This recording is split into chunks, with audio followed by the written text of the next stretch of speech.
Hello नमस्कार सभी का स्वागत है एक बार फिर से आपके अपने यूट्यूब चैनल पर। तो देखिए बिल्कुल, यदि चैनल पर नए है तो चैनल को सब्सक्राइब कीजिए और शेयर कीजिए। जहाँ भी आपसे संबंधित कोई भी हो, किसी भी एग्ज़ाम की यदि तैयारी कर रहा है तो अधिकतर सभी एग्ज़ाम में इस चैप्टर से क्वेश्चन पूछे जाते हैं। एक तरह से दिल्ली के सुल्तान से रिलेटेड यहाँ पर चैप्टर है आपका, NCERT बेस है बिल्कुल। और इसमें इसके साथ ही जैसे इससे जो स्थापत्य कला या वास्तुकला से संबंधित भी जो क्वेश्चन पूछे जाते हैं, बार बार रिपीट होते हैं सभी एग्जाम में, चाहे सेंटर का हो या किसी स्टेट का। क्योंकि दिल्ली सल्तनत में मुग़ल साम्राज्य और जैसे मुग़ल साम्राज्य के द्वारा और किसी अदर जो शासक हैं तो उनके द्वारा जो स्थापत्य में जो काम किया गया है, फिर जैसे कोई भी स्पेशल चीज़ हो तो उनसे रिलेटेड इसमें चैप्टर में दिया गया है। बिल्कुल बेसिक, लास्ट तक आप बने रहिए वीडियो में और शेयर ज़रूर कीजिए और सब्सक्राइब कीजिए किसी आप स्टेटस पर जो भी आपके ग्रुप में है अधिक से अधिक। देखिए बिल्कुल आप ध्यानपूर्वक इसको सुनिए, PDF आपको मिल जाएगी इसकी।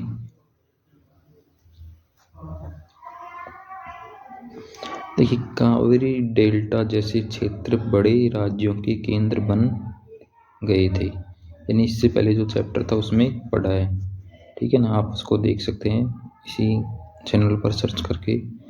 क्या आपने गौर किया कि अध्याय 2 में इससे किसी राज्य का जिक्र नहीं है जिसकी राजधानी दिल्ली रही हो। इसकी वजह यह है कि दिल्ली महत्वपूर्ण शहर 12वीं शताब्दी में ही बना। तो देखिए अब जैसे यहाँ पर ये इम्पोर्टेंट लाइन है, क्या है, दिल्ली जो था यानी जो महत्वपूर्ण, यानी इसकी एक तरह से कह सकते हैं वैल्यूएशन कब बढ़ी इसकी 12वीं शताब्दी में। उससे पहले जो अदर जो एक तरह से शहर कह सकते हैं, जैसे नीचे दक्षिण की तरफ, पश्चिम की तरफ, तो वो शहर क्या थे, अधिक महत्वपूर्ण थे। तो पहल तोमर राजपूतों के काल में दिल्ली की साम्राज्य की राजधानी बनी। तो ये देखिए आगे अपन यहाँ पर देखेंगे। 12वीं सदी के मध्य में तोमरों को अजमेर के चौहानों, जिन्हें चाहमान नाम से भी जाना जाता है, ने क्या किया, परास्त किया। तोमरों और चौहानों के राज्यकाल में ही दिल्ली वाणिज्य का एक महत्वपूर्ण केंद्र बन गया। यानी कि 12वीं सदी के मध्य में तोमरों को अजमेर के चौहानों ने क्या किया, परास्त किया था।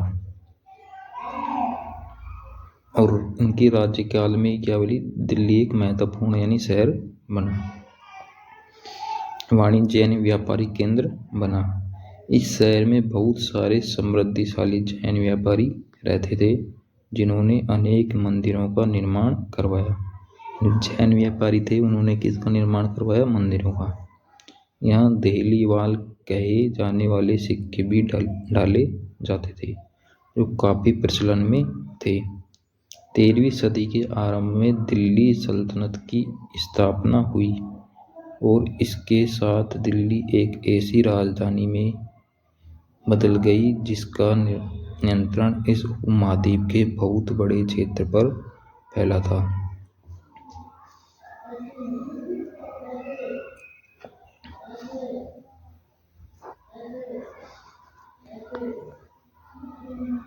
जिस इलाके में आज हम दिल्ली के नाम से जानते हैं, वहाँ इन सुल्तानों ने अनेक नगर बसाई।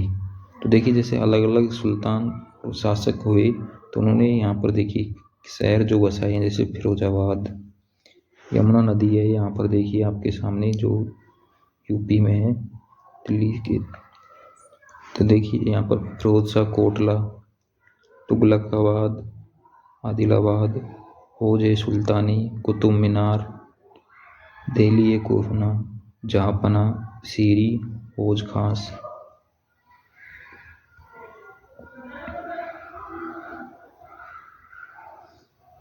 तो ये शहर हैं बिल्कुल जो 13वीं-14वीं शताब्दी के मध्य चुने गए।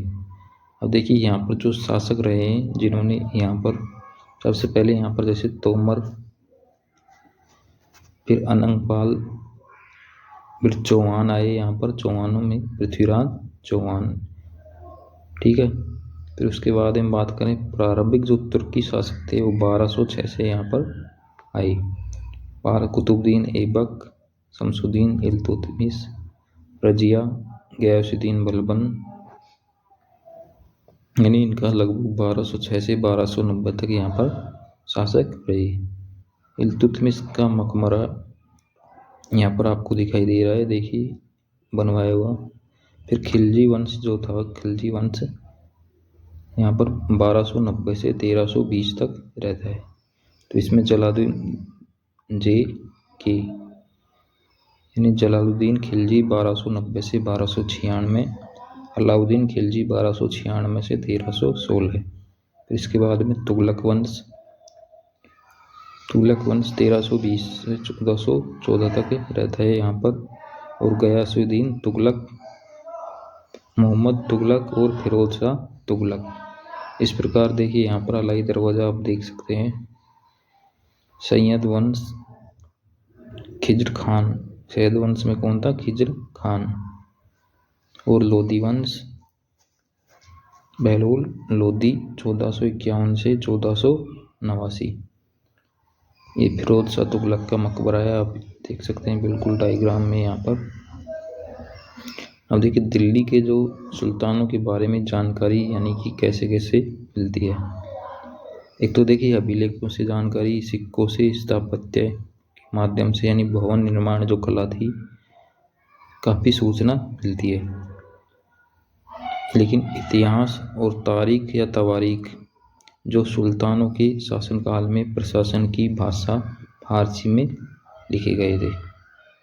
देखिए यहाँ पर आपके सामने पांडुलिपि को जो तैयार करने के लिए यहाँ पर कागज़ कैसे बनाया जाता था, कैसे उसके लिए यानी कि जो लेखन कार्य किया जाता था। फिर और महत्वपूर्ण जो यानी हाईलाइट करने के लिए यहाँ पर सोने को पिघलाकर उसका प्रयोग किया जाता था। तीसरे नंबर के चित्र में आप देख सकते हैं। और चौथे नंबर पर क्या हो रहा है? जल्द तैयार हो रहा है। तवारीख के लेखक सचिव, प्रशासक, कवि और दरबारियों जैसे सुशिक्षित व्यक्ति होते थे जो घटनाओं का वर्णन भी करते थे और शासकों को प्रशासन संबंधी सलाह भी देते थे।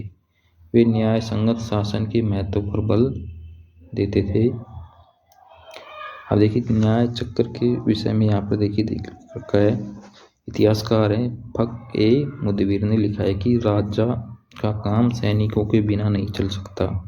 सैनिक वेतन के बिना नहीं जी सकते। वेतन आता है किसानों से एकत्रित किए गए राजस्व से, मगर किसान भी राजस्व तभी चुका सकेंगे जब वे खुशहाल और प्रसन्न हों। ऐसा तभी हो सकता है जब राजा न्याय और ईमानदार प्रशासन को बढ़ावा दे।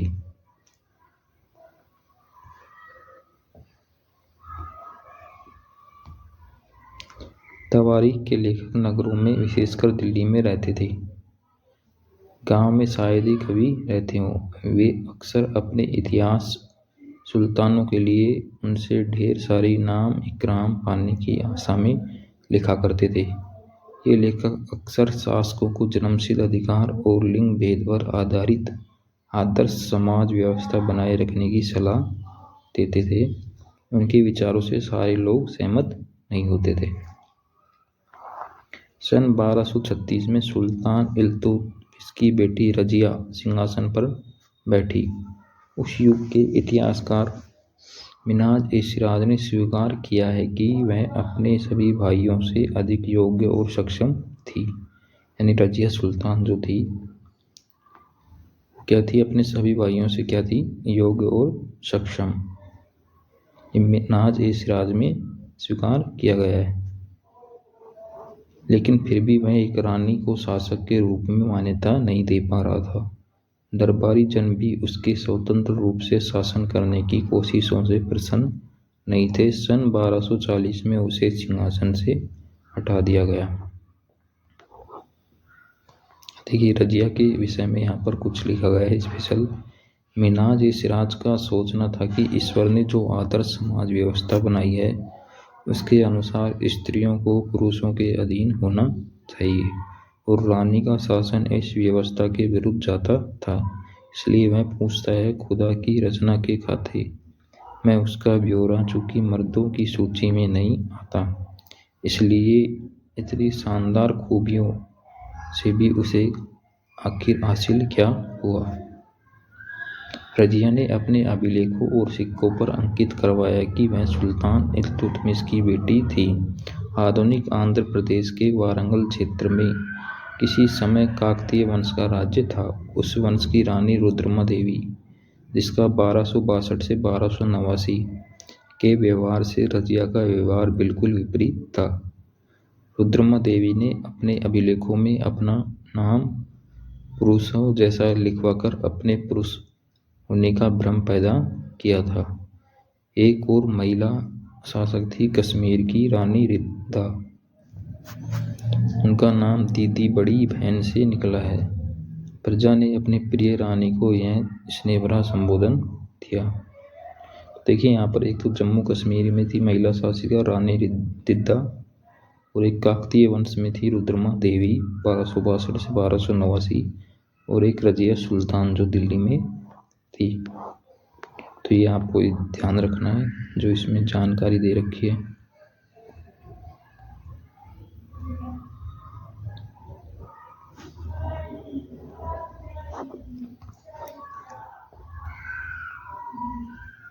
अब देखिए जो इल्तुतमिश था, शमसुद्दीन इल्तुतमिश, उसके द्वारा जीते गए जो स्थान है यहाँ पर आप देख सकते हैं बिल्कुल, जैसे काजकोट, देखिए नदी भी है यहाँ पर, जैसे सिंधु नदी, फिर झेलम, चिनाब, रावी, सतलुज, मुल्तान, देवल, अजमेर, रणथंभौर, ग्वालियर, बनारस और यहाँ पर देखिए लखनौती तक है। यहाँ पर बनारस, अवध, ग्वालियर, रणथंभौर।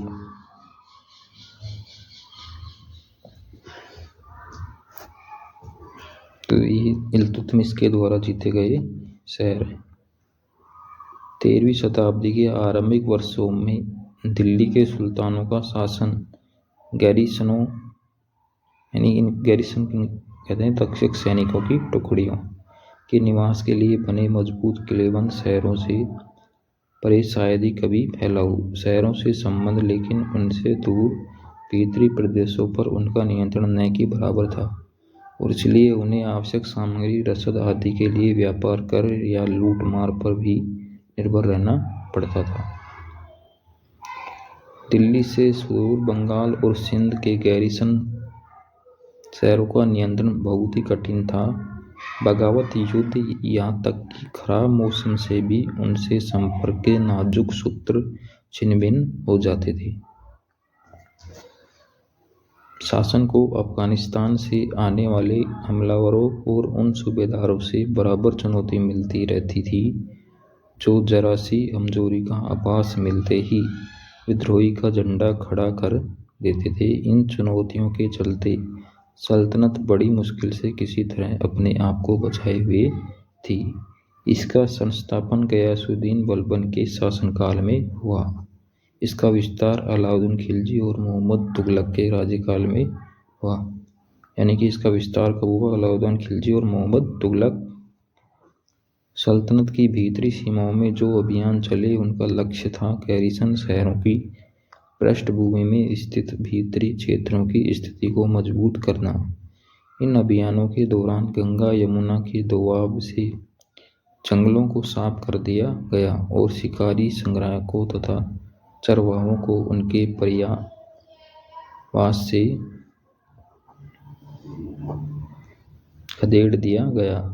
वह जमीन किसानों को दे दी गई और कृषि कार्य को प्रोत्साहन दिया गया। व्यापार मार्गों की सुरक्षा और क्षेत्रीय व्यापार की उन्नति की खातिर नए किले, गैरिसन शहर और शहर बसाए गए।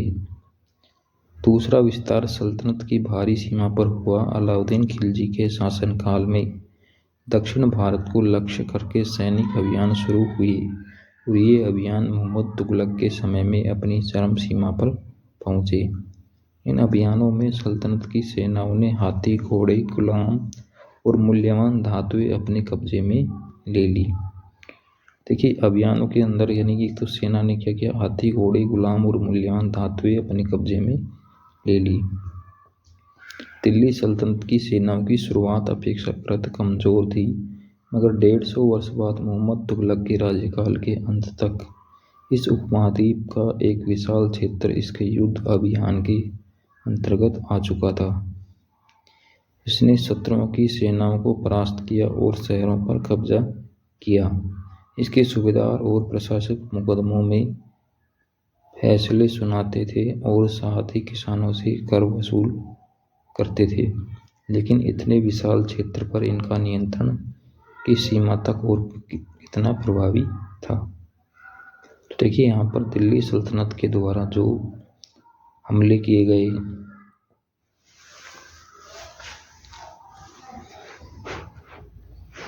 दिल्ली से देखिए 1303 में चित्तौड़ पर आक्रमण, गुजरात पर 1299, रणथंभौर पर 1301, जो फिलहाल कहाँ पर है, चित्तौड़ रणथंभौर ही कहाँ है, राजस्थान में। फिर देखिए यहाँ पर 1302 से 3 तक दिल्ली से वारंगल पहुंचे, इधर इन्हें आक्रमण करते हुए बंगाल की तरफ से। यहाँ पर क्या था, काकतीय वंश था। फिर देखिए यहाँ पर मांडू, देवगिरी, फिर होयसल, मदुरई, पांड्यन, तंजावुर, क्या है, सैनिक अभियान भेजे गए दिल्ली सल्तनत के द्वारा।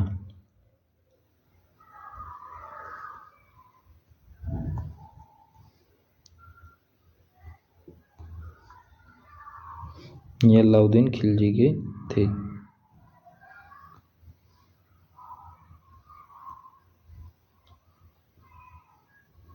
12वीं सदी के आखिरी दशक में बनी कुवत अल इस्लाम मस्जिद तथा उसकी मीनारें। यह जामा मस्जिद दिल्ली के सुल्तानों द्वारा बनाए गए सबसे पहले शहर में स्थित है। इतिहास में इस शहर को दिल्ली एक कोहना पुराना शहर कहा जाता है। इस मस्जिद का इल्तुतमिश और अलाउद्दीन खिलजी ने और विस्तार किया। मीनार 3 सुल्तानों कुतुबुद्दीन ऐबक, इल्तुतमिश, फिरोज शाह तुगलक द्वारा बनाई गई। तो मस्जिद जो है ये क्या है, अरबी शब्द है जिसका शाब्दिक अर्थ ऐसा स्थान जहाँ मुसलमान अल्लाह की आराधना में सजदा यानी घुटने और माथा टेक कर करते हैं, सजदा करते हैं। जामा मस्जिद वह मस्जिद होती है जहाँ अनेक मुसलमान एकत्र होकर साथ साथ नमाज पढ़ते हैं। नमाज की रस्म के लिए सारे नमाजियों में से सबसे अधिक सम्मानीय और विद्वान पुरुष को इमाम के रूप में चुना जाता है। इमाम शुक्रवार की नमाज के दौरान धर्मोपदेश, इसे क्या कहते हैं, खुतबा भी देता है। नमाज के दौरान मुसलमान मक्का की तरफ मुंह करके खड़े होते हैं। भारत में मक्का पश्चिम की ओर पड़ता है। मक्का की ओर की दिशा को किबला कहा जाता है। मक्का की ओर की दिशा को क्या कहते हैं, किबला। और भारत में मक्का पश्चिम की ओर पड़ता है।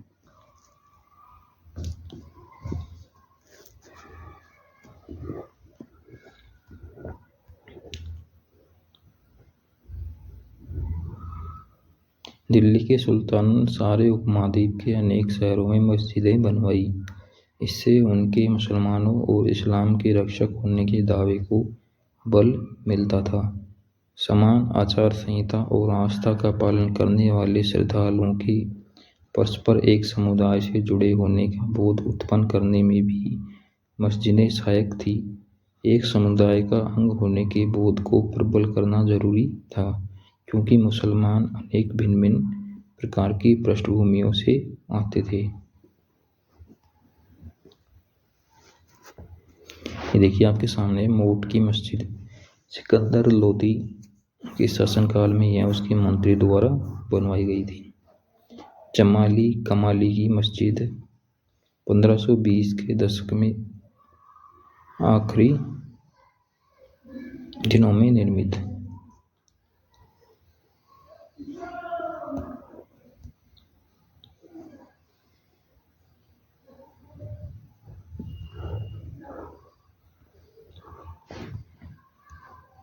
खिलजी और तुगलक वंश के अंतर्गत प्रशासन और समीकरण। देखिए, दिल्ली सल्तनत जैसे विशाल साम्राज्य के समीकरण के लिए विश्वसनीय सूबेदारों तथा प्रशासकों की जरूरत थी। दिल्ली के आरंभिक सुल्तान, विशेषकर इल्तुतमिश, सामंतों और जमींदारों के स्थान पर अपने विशेष गुलामों को सूबेदार नियुक्त करना अधिक पसंद करते थे। इन गुलामों को फारसी में बदंगा कहा जाता है तथा इन्हें सैनिक सेवा के लिए खरीदा जाता था। उन्हें राज्य के कुछ बहुत ही महत्वपूर्ण राजनीतिक पदों पर काम करने के लिए बड़ी सावधानी से प्रशिक्षित किया जाता था। वे चूंकि पूरी तरह अपने मालिक पर निर्भर होते थे, इसलिए सुल्तान भी विश्वास करके उन पर निर्भर रहते थे।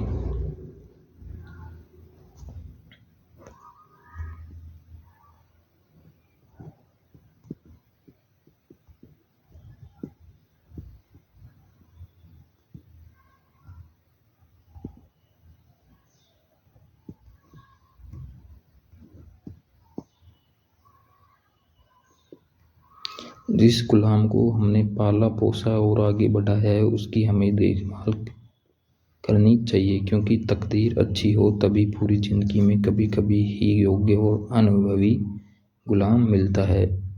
बुद्धिमानों का कहना है कि योग्य और अनुभवी गुलाम बेटे से भी बढ़कर होता है। खिलजी तथा तुगलक शासक बदंगा का इस्तेमाल करते रहे और साथ ही अपने पर आश्रित निम्न वर्ग के लोगों को ऊंचे राजनीतिक पदों पर बैठाते रहे। ऐसे लोगों को सेनापति और सूबेदार जैसे पद दिए जाते थे, लेकिन इससे राजनीतिक अस्थिरता भी पैदा होने लगी। गुलाम और आश्रित अपने मालिकों और संरक्षकों के प्रति तो वफादार रहते थे, मगर उनके उत्तराधिकारियों के प्रति नहीं। नए सुल्तानों के अपने नौकर होते थे, फलस्वरूप किसी नए शासक के सिंहासन पर बैठते प्राय नए और पुराने सरदारों के बीच टकराहट शुरू हो जाती थी। सुल्तानों द्वारा निचले तबके के लोगों को संरक्षण दिए जाने के कारण उच्च वर्ग के कई लोगों को गहरा धक्का भी लगता था, और फारसी तवारीख के लेखकों ने निचले खानदान के लोगों को ऊंचे पदों पर बैठाने के लिए दिल्ली के सुल्तानों की आलोचना भी की है। सुल्तान मोहम्मद तुगलक ने अजीज कुमार नामक कलालिन शराब बनाने और बेचने वाला, फिरोज हज्जाम नामक नाई, मनका तबाब नामक बावर्ची और लड्डा तथा पीरा नामक मालियों को ऊंचे प्रशासनिक पदों पर बैठाया। 14वीं शताब्दी के मध्य के इतिहासकार जियाउद्दीन बर्नी ने इन नियुक्तियों का उल्लेख सुल्तान के राजनीतिक विवेक के नाश और शासन करने की अक्षमता के उदाहरणों के रूप में किया है।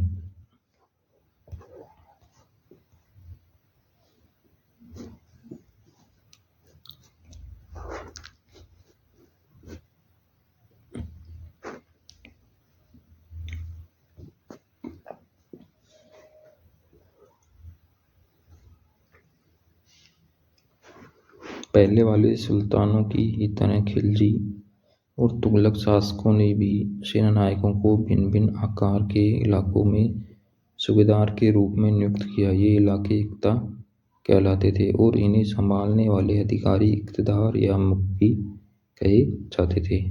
ध्यान रखना, वो इलाके क्या कहलाते थे? इक्ता, और इनके अधिकारी क्या कहलाते? इक्तदार या मुक्ति कहे जाते थे। मुक्ति का फर्ज था सैनिक अभियानों का नेतृत्व करना और अपने इक्तों में कानून और व्यवस्था बनाए रखना। अपनी सैनिक सेवाओं के बदले वेतन के रूप में मुक्ति अपने इलाकों से राजस्व की वसूली किया करते थे। राजस्व के रूप में मिली रकम से ही वे अपने सैनिकों को भी तनख्वाह देते थे। मुक्ति लोगों पर काबू रखने का सबसे प्रभावी तरीका यह था कि उनका पद वंश परंपरा से न चले और उन्हें कोई भी इक्ता थोड़े थोड़े समय के लिए ही मिले। इसके बाद उनका स्थानांतरण कर दिया जाए।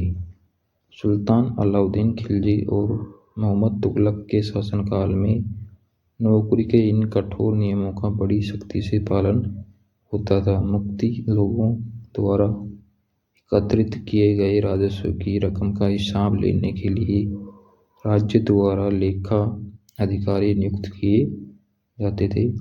इस बात का ध्यान रखा जाता था कि मुक्ति राज्य द्वारा निर्धारित कर ही वसूले और तय संख्या के अनुसार सैनिक रखे।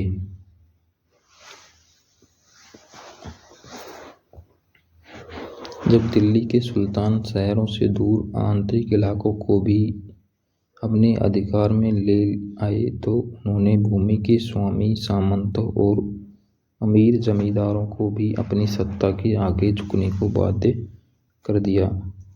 अलाउद्दीन खिलजी के शासनकाल में भू राजस्व के निर्धारण और वसूली के कार्य को राज्य अपने नियंत्रण में ले आया। स्थानीय सामंतों से कर लगाने का अधिकार छीन लिया गया, बल्कि स्वयं उन्हें भी कर चुकाने को बाध्य किया गया। सुल्तान के प्रशासकों ने जमीन की पैमाइश की और इसका हिसाब बड़ी सावधानी से रखा। कुछ पुराने सामंत और जमींदार राजस्व के निर्धारण और वसूली अधिकारी के रूप में सल्तनत की नौकरी करने लगे। उस समय 3 तरह के कर थे। कृषि पर जिसे खराज कहा जाता था और जो किसान की उपज का लगभग 50% होता था। यानी जो खराज जो होता था कितना होता था, लगभग 50%। मवेशियों पर और घरों पर, कृषि पर भी लगता था, मवेशियों पर और घरों पर। यह याद रखना जरूरी है कि इस उपमहाद्वीप का काफी बड़ा हिस्सा दिल्ली के सुल्तानों के अधिकार से बाहर ही था। दिल्ली से बंगाल जैसे सुदूर प्रांतों का नियंत्रण कठिन था और दक्षिण भारत की विजय के तुरंत बाद ही में पूरा क्षेत्र फिर से स्वतंत्र हो गया था।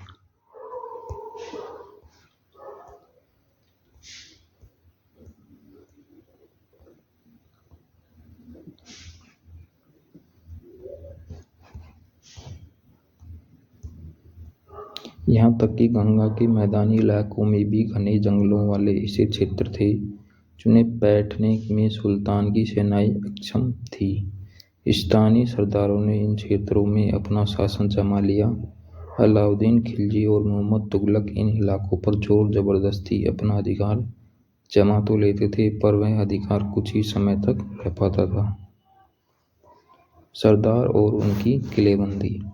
अफ्रीकी देश मोरक्को से 14वीं सदी में भारत आए यात्री इब्न बतूता ने बताया कि सरदार कभी कभी, यानी कि अफ्रीकी देश मोरक्को से आया था इब्न बतूता, चट्टानी ऊबड़ खाबड़ पहाड़ी इलाकों में किले बनाकर रहते थे और कभी कभी बांस के झुरमुटों में। भारत में बांस पोला नहीं होता, यह बहुत बड़ा होता है। इसके अलग अलग हिस्से आपस में इस तरह से गुथे होते हैं कि उन पर आग का भी असर नहीं होता और वे कुल मिलाकर बहुत ही मजबूत होते हैं। सरदार इन जंगलों में रहते हैं जो इनके लिए किले की प्राचीर का काम देते हैं। इस दीवार के घेरे में ही उनकी मवेशी और फसल रहते हैं। अंदर की पानी भी उपलब्ध रहता है, अर्थात वहाँ एकत्रित हुआ वर्षा का जल, इसलिए उन्हें प्रबल बलशाली सेनाओं के बिना हराया नहीं जा सकता। ये सेनाएं जंगल में घुसकर खास तौर से तैयार किए गए औजारों से बांसों को काट डालती हैं।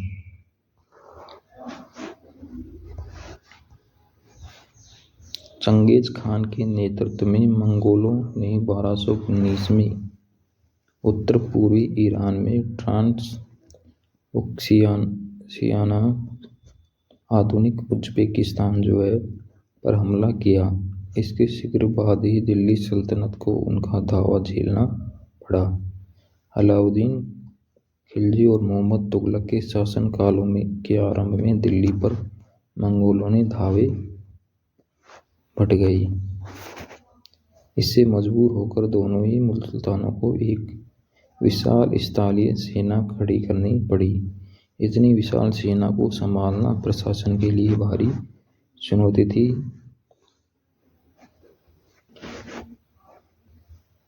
अब देखिए, अलाउद्दीन खिलजी और मोहम्मद तुगलक। दिल्ली पर 2 बार हमले हुए, 1299, 1300 और 1302 से 1303 में। इनका सामना करने के लिए अलाउद्दीन खिलजी ने एक विशाल स्थायी सेना खड़ी की। मोहम्मद तुगलक के शासन के प्रारंभिक वर्षों में सल्तनत पर हमला हुआ, मंगोल सेना परास्त हो गई। मोहम्मद तुगलक को अपनी सेना की शक्ति और अपने संसाधनों पर इतना विश्वास था कि उसने ट्रांसओक्सिनिया पर आक्रमण की योजना बना ली।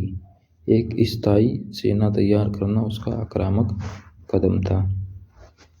अलाउद्दीन खिलजी ने अपने सैनिकों के लिए सीरी नामक एक नया गैरिसन शहर बनाया। जो भी अपन ने मानचित्र में देखा था ऊपर मैप में, नया गैरिसन शहर बनाने के स्थान पर दिल्ली के 4 शहरों में से सबसे पुराने शहर दिल्ली गोहना को निवासियों से खाली करवाकर वहाँ सैनिक छावनी बना दी गई। पुराने शहर के निवासियों को दक्षिण में बनी नई राजधानी दौलताबाद भेज दिया गया। फिर देखिए यहाँ पर अलाउद्दीन खिलजी क्या करते हैं, सैनिकों के पेट भरने की समस्या को गंगा यमुना के बीच की भूमि से कर के रूप में खेती की पैदावार इकट्ठी करके हल किया गया। किसानों की पैदावार का 50% हिस्सा कर के तौर पर तय कर दिया गया था, जो अभी अपन ऊपर देखा है, यानी कृषि का 50% हिस्सा। मवेशियों पर भी कर लेते थे और घर पर भी।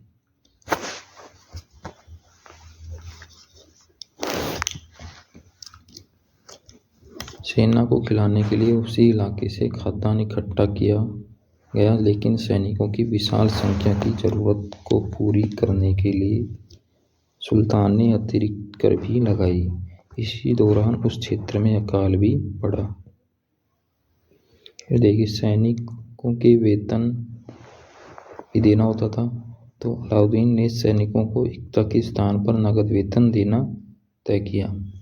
सैनिक अपना आवश्यक सामान दिल्ली के व्यापारियों से खरीदते थे और यह आशंका थी कि व्यापारी अपनी चीज़ों की कीमतें बढ़ा देंगे। इसे रोकने के लिए अलाउद्दीन ने दिल्ली में चीज़ों की कीमतों पर नियंत्रण लागू कर दिया। अफसर बड़ी सावधानी से कीमतों का सर्वेक्षण करते थे और जो व्यापारी निश्चित दरों का उल्लंघन करते थे उन्हें सजा मिलती थी। मोहम्मद तुगलक भी अपने सैनिकों को नगद वेतन देता था, लेकिन कीमतों पर नियंत्रण करने की जगह उसने कुछ आज की कागजी मुद्रा की तरह टोकन मुद्रा चलाई। ये सिक्के धातु के बने होते थे, लेकिन सोने चांदी के न होकर सस्ती धातु के थे। 14वीं सदी के लोगों को इस मुद्रा पर भरोसा नहीं था। वे बड़े चतुर थे, अपने सोने चांदी के सिक्के भी बचाकर रख लेते थे और अपने तमाम कर इस टोकन मुद्रा से ही चुकाते थे। इस सस्ती मुद्रा जैसे जाली सिक्के भी बड़ी आसानी से बनाए जा सकते थे। अलाउद्दीन के प्रशासनिक कदम काफ़ी सफल रहे और इतिहासकारों ने कीमतों में कमी और बाजार में वस्तुओं की कुशलता से आपूर्ति के लिए उसके शासनकाल की बहुत प्रशंसा की है। मंगोल आक्रमणों के खतरे का भी उसने सफलतापूर्वक सामना किया।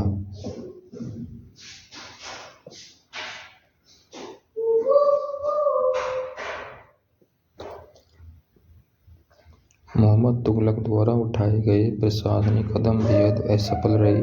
कश्मीर पर उसका आक्रमण पूरी तरह विफल रहा था। तब उसने तुरान पर हमला करने का इरादा छोड़ दिया और अपनी विशाल सेना को भंग कर दिया। इस बीच उसने प्रशासन संबंधी जो कदम उठाए थे उनसे कई परेशानियां पैदा हो गई। दौलताबाद ले जाए जाने से लोग बहुत नाराज थे। करों में वृद्धि और गंगा यमुना के दोआब में अकाल से विक्षुब्ध जनता बगावत पर उतर आई और मोहम्मद तुगलक को अंततः टोकन मुद्रा भी वापस लेनी पड़ी। इन तमाम असफलताओं की गिनती करने में हम कभी कभी भूल जाते हैं कि सल्तनत के इतिहास में पहली बार दिल्ली के किसी सुल्तान ने मंगोल इलाके को फतह करने के अभियान की योजना बनाई थी। जहां अलाउद्दीन खिलजी का बल प्रतीक्षा पर था, वहां मोहम्मद तुगलक के द्वारा उठाए गए कदम मंगोलों के विरुद्ध सैनिक आक्रमण की योजना का हिस्सा थे।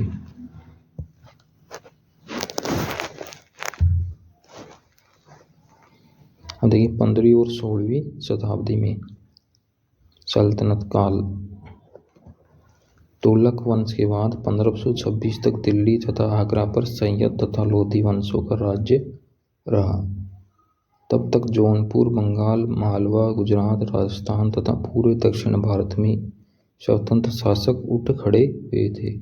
उनकी राजधानियां समृद्ध थी और राज्य फल फूल रहे थे। इसी काल में अफगान तथा राजपूत जैसे शासक समूह भी उभरे।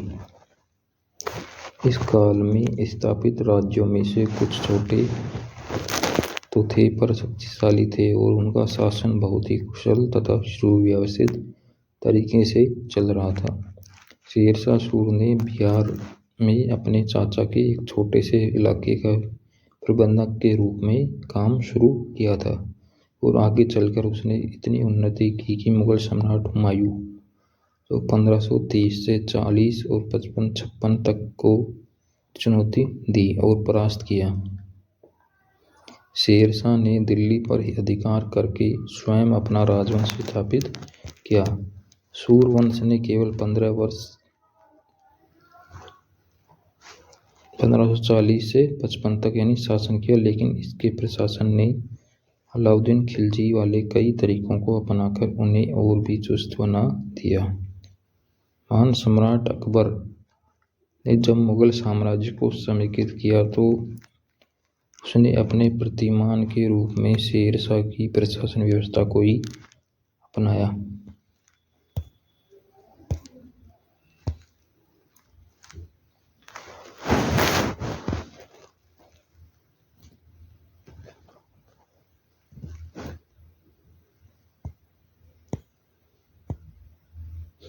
तो ये चैप्टर था एनसीईआरटी का सल्तनत काल का।